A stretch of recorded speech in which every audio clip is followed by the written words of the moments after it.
Hi, I'm Steve Casely from CBT Nuggets, and welcome to our fourth nugget reviewing the Prince2 deliverables. This is part 4 of 4 of the nuggets reviewing the core deliverables as defined in Prince2. And in this nugget, we're going to review two pairs of deliverables. We're going to review the quality management plan, defines the processes to be followed in the project to ensure we're delivering a high quality project according to the quality expectations.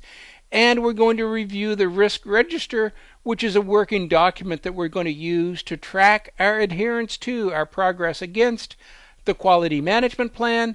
And we're going to review another pair, which is the risk management plan, which does all of the above from quality, except the focus is on risk. So we're going to review the risk tolerances, the risk profile, the risk strategies for the project, and we'll review the risk register, which is a working document that we're going to use to track and ensure that we're adhering to and following effective risk management on our project. And finally, we'll wrap up this nugget with a review of the work package itself. This is very much a working deliverable that would be applied where needed. And I'm going to stress it's a where needed deliverable to ensure that we have an understanding of and acceptance of the work package by each team member. But first, let's get into the quality management plan. And the quality management plan is a formal deliverable. So this is one of those formal documents that will get prettied up and presented to the product owner for formal acceptance. And if we dig into and have a detailed look at what happens in the quality management plan, again, at a high level, the quality management plan is going to define all of the processes and procedures to ensure that effective quality control and quality assurance are applied on our project, and that the quality is being applied consistent with the expectations for quality on the project. So again, what are we going to deliver in our quality management plan? Obviously, there's going to be an introduction to outline the overview of the quality management plan. And again, it's not an executive summary because this is not a document that's going to go to the executives for formal approval, but this is a formal document that's going to go to our business owner to ensure that we're satisfying their requirements. So that's why the subtle difference between an introduction and an executive summary. Our expectation is the readers of this document will in fact read it from cover to cover because it's going to be important to them. And then we get into the quality management procedures to be defined on the project, recognizing that there is both quality control and quality assurance, and not to suggest that quality control is more important than quality assurance. But the way Prince2 lays it out, we spend our first focus of the quality management plan in the quality management processes itself, and we will define the specific processes to be followed to ensure that the quality control aspects are being delivered on the project. And specifically to support that, we're going to define the specific templates that need to be followed. So is there a specific peer review template? Is there a specific checklist? Is there a specific format for documents? So what are all of the quality templates that are necessary to be applied on the project? And what are the quality processes that are necessary? Again, we need to do peer reviews. We need to do inspections. We need to do detailed reviews of test plans. We need to do. So in this particular section with its subsections, we're reviewing the details of exactly what the quality processes and procedures, the quality control, ensuring that we're doing the right things on our project. And then we move into the quality assurance, where we're ensuring that we're doing things right. So again, in quality assurance, we'll specifically define all of the quality assurance activities that we're expected to complete on the project. And then we'll move into the tools and techniques, identifying any specific tools. Are we going to use a quality management tool? Are we going to use code inspection tools? Are we going to use defect tracking tools and various other tools and techniques that need to be applied on the project to ensure, again, that we're consistent with the quality expectations of the project? And then we get into the execution aspect of our quality management plan. We're going to define the specific quality records that the project must produce. We will produce a weekly quality report. In the weekly quality report, we will define all of the quality activities, either QA or QC taken out, and we'll identify all of the documents, all of the deliverables, all of the inspections taken place on the particular project, and where all of these records are. So again, if we have to complete a checklist to show evidence of completing a peer review of a formal document, in this particular section of our QM manual or process, we will define where those records, the completed checklist, are to be stored. And consistent with that, we'll define the reporting requirements. And again, as I mentioned a moment ago, this is the weekly quality report that defines the activities taking place on the project. The next section of our table of contents for our quality management plan is the timing of the quality management activities. When are we expecting this to take place? Do our quality activities happen dynamically as a deliverable, as a work product is completed? Do we call in the quality processes, or do we define that every Thursday afternoon is the quality afternoon and all team members set aside Thursday afternoon to participate in the peer reviews, the checklists, and the walkthroughs? And finally, very important for the quality process is the roles and responsibilities for quality. Unless this is a very large project, there is an expectation that there will not be dedicated quality managers on the project, that the quality roles will be done on a part-time basis. So recognizing that quality is going to be done by existing team members taking on other roles and responsibilities, it's very key that we define who does what the roles and what the responsibilities, and how much time is going to be allocated to them to get the work done. The quality management plan produced during project planning and is key to ensuring that we're defining effective quality processes for our project to ensure that we're delivering to the quality expectations of the business for which the project is being delivered. Our next template is the quality register. The quality register is very much a working document, but a working document that will probably be used extensively in the records management and in the reporting aspect of the quality management system. But the quality register, again, represented probably most appropriately as a relatively simple spreadsheet where we're simply going to track and manage all of the quality activities that are going to take place for every product that the project is going to deliver. So we start off again with basic tombstone information, the product name and the project manager, so that when we review this quality register in 3 years' time as a model artifact, we know the project and the basis on which it is being delivered.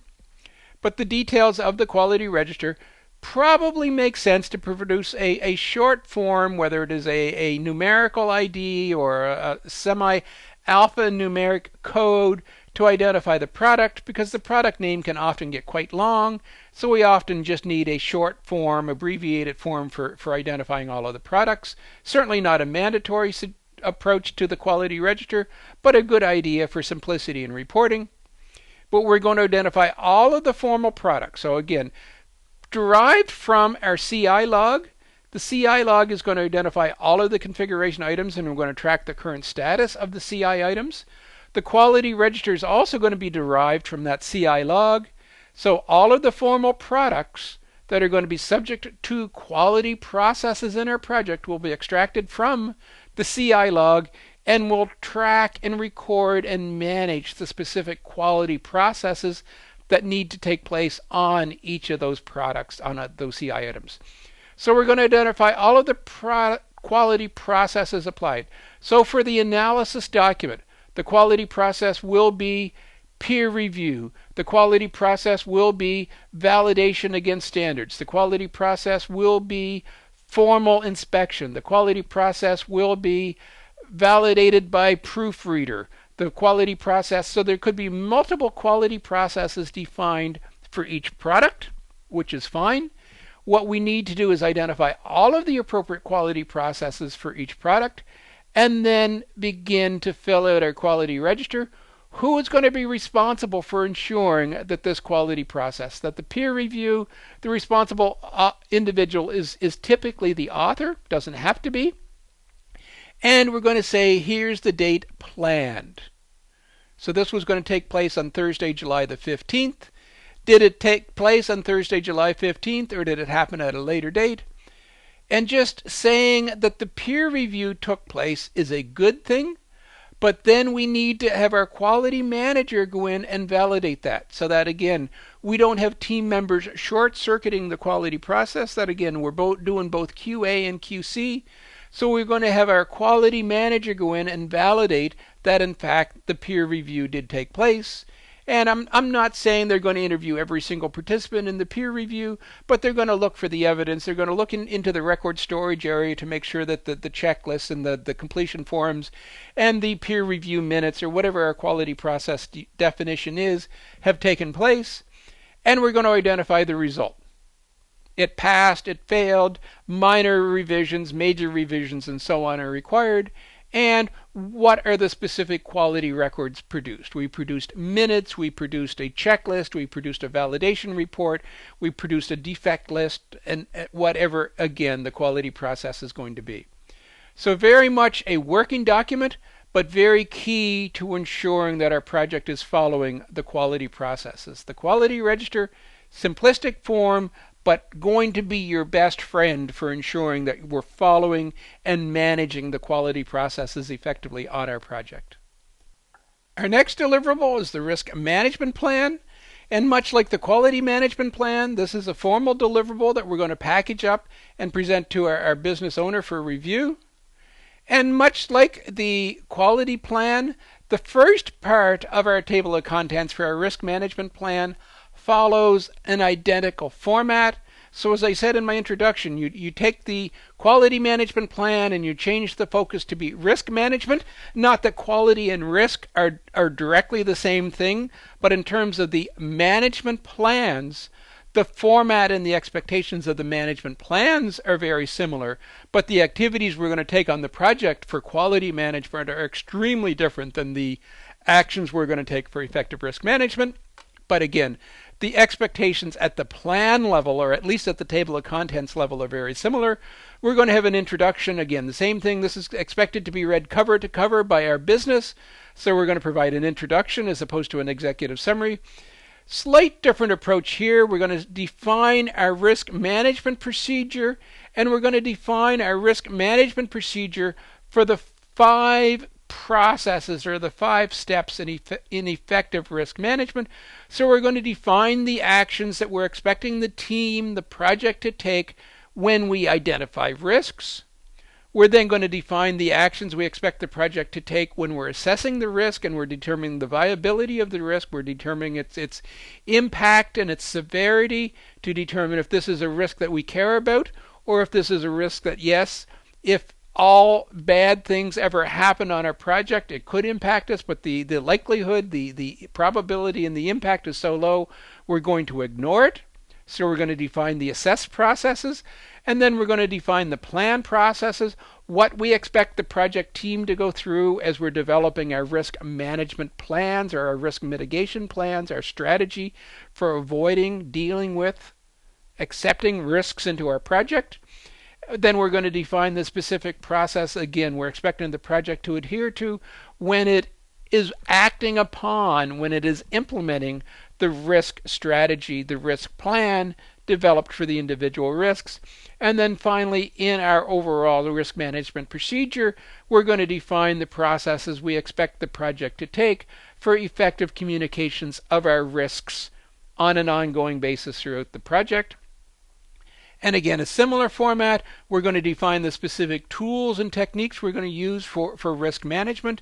Are we going to use simple spreadsheets such as the risk register we're going to review in just a moment or two in this nugget? Are we going to bring in sophisticated modeling and simulation tools to assist in risk management and probability analysis? We're going to define the records keeping expectations for risk management. We're going to define the reporting expectations for risk management. We're going to define when and how often risk management should take place on our project. Is this something we're going to do continuous? Again, are we going to set aside the second half of Thursday afternoon? The first half of Thursday afternoon is our quality process, and the second half of our Thursday afternoon is our risk processes. So how are we going to do that?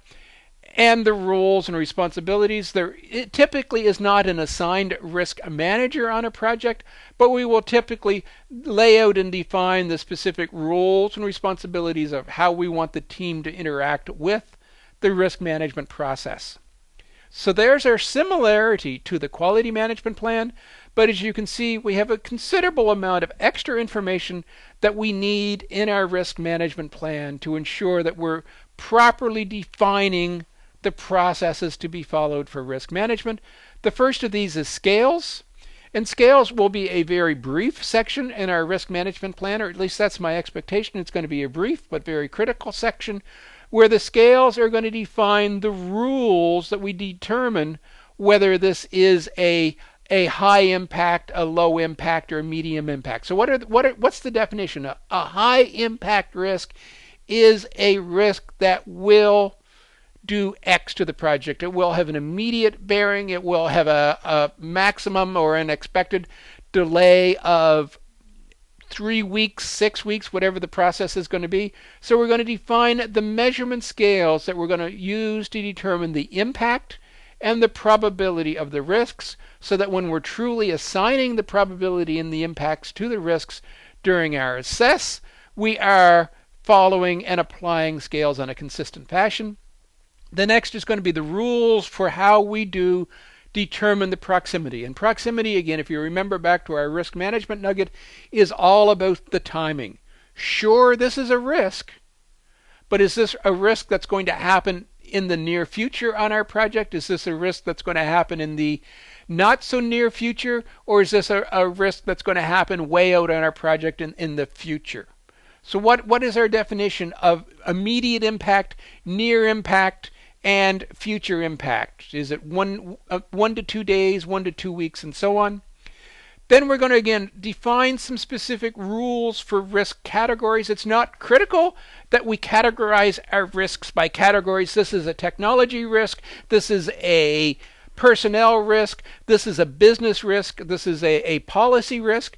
But if we do come up with risk categories, it's going to greatly aid in future analysis, and it's going to aid in reporting of risks to management for attention. And the same thing, not a critical aspect, but highly recommended, that you do the same thing for risk response categories. So what is our risk response category? And a lot of this is going to boil down to our strategies. Are we going to accept? Are we going to avoid? Are we going to transfer these particular risks? So that, again, we can do better analysis and better grouping and better reporting of our risks if we've defined specific categories for the risks themselves and the risk responses. We're going to define a specific criteria that we're going to use for early warning indicators. What are we going to apply? How are we going to determine? What's our approach for determining if this is a realistic risk, or if this risk is still in the future, or if this risk is beginning to happen? So what's our strategy for doing early warning, early validation of the risks? Key is our risk tolerance. This is where we're going to define our risk appetite for the project. Is this a risk-seeking project, in which case the risk management plan is probably going to be very small, or is this a risk-averse project, in which case our risk management plan is going to be very detailed, because we have to ensure our project is a success. And finally, we're going to close off our risk management plan with our risk budget, which is going to specifically define and call out the money that's going to be required for supporting all of the risks that have been identified on the project, and how we're going to apply and how we're going to manage our risk allotments, our risk budget on the project. Risk management plan, again, done upfront during project planning, and is going to very much define the processes that are going to be applied on our project for this very critical Prince2 management aspect called risk management.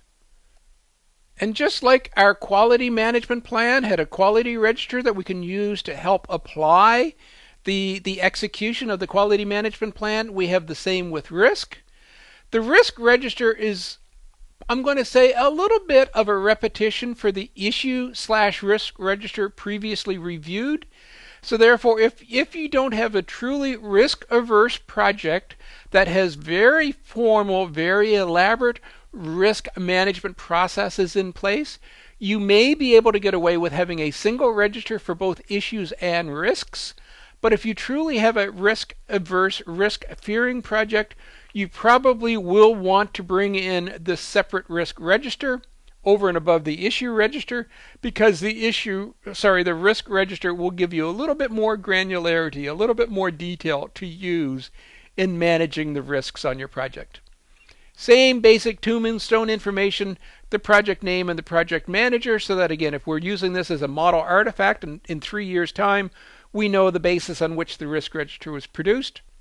Same basic concept. Recommended that you have a risk name so you don't have to be calling out the risk description at all times.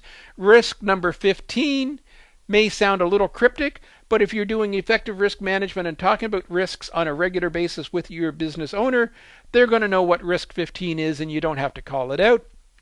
But we certainly need the risk description. The risk category, again, this is an optional, but is this a technology risk? Is this a personnel risk? Is this a business risk and so on, used for categorization? Optional, but recommended. Probability, impact, and proximity are not optional. These are certainly the key aspects to doing effective risk management. Is this a low probability, a medium probability, a high probability? Based on the criteria we just defined in our risk management plan. And the same for impact. Is this going to be a low impact, or a medium impact, or a high impact? And the proximity. When in the project do we think this particular risk is going to take place? And as you can see, I put a bit of a solid bar down after this piece of my risk register. I would suggest these are the upfront risk identification and, to an extent, the risk assessment aspect of risk management. And then as we move forward and the project moves on, we'll start talking about the other aspects to our risk register, and we'll look at the identification. What is going to happen? When are we going to know if this risk is going to take place? This is our early warning indicator. So what could happen on our project to give us that clue that the risk is beginning to happen? We need to start to apply our risk response. And this is our strategy. We hope this risk isn't going to happen, but what are we going to do if the risk happens? What are we going to do if there are performance concerns on our project? We're going to buy servers, we're going to complete. And to give us a little bit more, again, categorization, we may want to put another category, not specifically called out in our risk management plan, but we may want to, again, categorize the type of risk event so that we can do better reporting on it. So this is our risk plan aspect for our risk register. And then finally, we have our implementation aspect for our risk register after the next solid bar. When did the risk take place? Who identified it? Who is the risk owner? And who is the individual responsible for dealing with this particular risk? And then finally, an ongoing dialogue so we can track the history of the risk and manage it to successful conclusion. The risk register, fairly simplistic document, may be redundant with your issue register if you're using that, but certainly worth the extra attention for projects that have a lot of focus on risk elimination and successful delivery based on very, very effective, very, very aggressive risk management strategies. And our final deliverable in this nugget and in this series is the work package. As I said in the introduction, this is a bit of an optional deliverable as defined in Prince 2. You probably will not do separate work package deliverables for every work package that's going to be assigned to your team member, because a lot of it may be repetitious. As we have 13, 15, 25 individual work packages that are developing code, we would probably not come up with individual work package for each individual code module, but we might have a single work package identifying all of the code modules that are going to be assigned to an individual team member.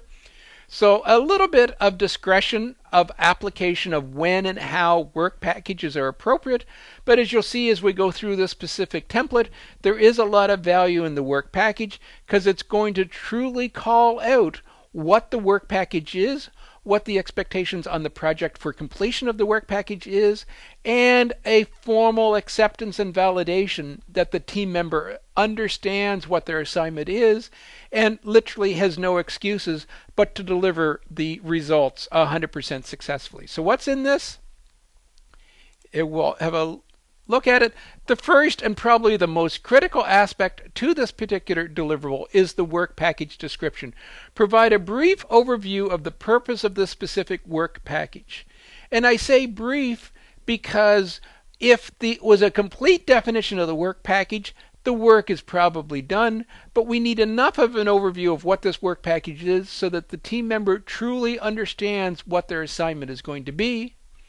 Then we're going to define any specific techniques, processes, and procedures that we expect the team member to apply. So I need you to do this, and I need you to do this by conducting interviews with the business. I need you to do this by conducting web search. I need you to do this by reviewing existing documentation. So we're going to begin to help them and manage the expectations of what we're expecting them to do on their assignment. The development interfaces specifically call out where the end results, not so much the work they're going to do on the project, but where the end results are going to interface into existing processes in the organization. This piece of code that you're going to write is going to be called by the customer maintenance program and is going to provide output to the invoice program. So these are absolute mandatory interfaces that the work package must adhere to, and they don't have any option of making any changes to this because we don't expect in our project to change the customer maintenance program or the invoice program. So some very specific hard requirements around the work package. And similarly, if we have specific requirements that we're expecting the team to adhere to ensure that the results, that their code, that the subsystem, that this piece of operational script will work within the existing environment for our operational and maintenance department, i.e. that our code is capable of being supported once it goes live. Configuration management requirements, I'm hoping, should be a direct repeat of everything that's in the configuration management plan. And if it truly is a direct repeat of the configuration management plan, you can either just leave this section out as an entirety or simply say configuration management is to follow the processes as defined in the configuration management plan. But we may have some unique specific configuration requirements for this work package that we need to call out. Joint agreements detail the details of the agreements of the effort, the cost, the start and end dates, and the key milestones for the work packages. So what are we expecting the team member to work towards? You need to complete this work package in 5 business days. You need to complete this work package with consuming no more than X raw product. You need to be prepared to start. You need to be prepared to end. This is what I'm expecting from you when you take on this work package. Then we're going to define any specific tolerances that the work package is going to have. And most specifically around tolerances is what is the acceptance criteria? What is the definition of done, to steal a term from Agile? And what is our expectation on their team members to ensure that the work is completed? It will be accepted by the business owner. Are there any specific constraints that are going to be put onto the team member to ensure that the work package is completed appropriately? Do we have any specific reporting requirements that the team member needs to adhere to ensure that it's consistent with the overall communications and reporting requirements for the project? What are the problem handling and escalation processes? How do we want them to deal with risks and issues? Again, if this is following the standard risk and issue management processes for the project, we can leave this section out or refer to it. Or, again, if there are specific criteria we expect them to adhere to. What are the extracts and references? Any extracts from the stage, from the team, from the product description specifically relevant to this work package that needs to be called out and brought to their attention. Otherwise, they would simply refer to the norm of the overriding documents. What is the approval process? So we define the tolerances of acceptance for the project. Now we're going to define the very specific details required to ensure that the work package is completed and accepted. And this is the approval process between the project and the business. Our next and final section of our work package template is, if appropriate, and I really recommend doing this, but in some organizations this degree of formality is simply not within organizational norms. But if appropriate, include room at the bottom of this particular template where the team member is going to sign their name. I, John Smith, have reviewed this work package. I understand the expectations on me. I understand the inputs. I understand the outputs. I understand the expectations of time, cost, and schedule. And here is my name. Here is my signature.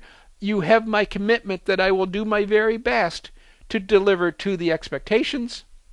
And then I would put a subsequent signature where I, Steve Casely, will sign it that says I've reviewed the work done by John Smith, and I believe he has satisfied everything I expected him to do on it. This work package is now considered to be complete. The work package, as I said, is a bit of an optional deliverable within Prince2, but I would highly recommend you have a serious look at defining work packages for individual products that are going to be delivered on the project, or certainly for a combination of like work packages that we're going to expect our team members to take on, so that we remove the ambiguity and we provide absolute clarity of what it is we're expecting our team members to do on the project for us. This concludes our nugget reviewing the last 5 of the Prince2 deliverables. This is the last nugget of 4 reviewing the totality of all of the Prince2 deliverables. In this nugget, we reviewed 2 like deliverables. We reviewed the quality management plan, and we reviewed the risk management plan. These are both planning documents produced during the development of the project plan, and they define the processes, the procedures, the tools, the records keeping, the reporting, and the roles and responsibilities for either quality management or for risk management on the plan, on the project. They will be delivered to the business owner, to the acceptor, and they will be reviewed and validated that, in fact, if we follow these planning documents, if we do the processes, the procedures, the tools, etc., we will absolutely achieve the business's expectations for quality and risk. To support the quality and the risk plan, we reviewed 2 working spreadsheets, which allows for the active management and tracking of all of the quality activities or all of the risks events that could happen on our project. And finally, we reviewed a bit of an optional but highly recommended template for Prince2, where we very clearly define the expectations of what each work package is before being assigned to the team member, and then we get formal acceptance from the team member that, yes, in fact, I believe I can do that. And formal acceptance may be a signature, or formal acceptance may be simply the team member looking me in the eye and saying, yes, Steve, I've read the work package. I understand what your expectations of me. I will get the job done. This concludes our nugget review in the last 5 of the Prince2 deliverables, and in fact, this concludes our series of 4 nuggets reviewing all of the core Prince2 deliverables as defined for the Prince2 project management processes. And just a reminder that all of these templates reviewed in these 4 nuggets are available to you for download and reuse from nuggetlab.com.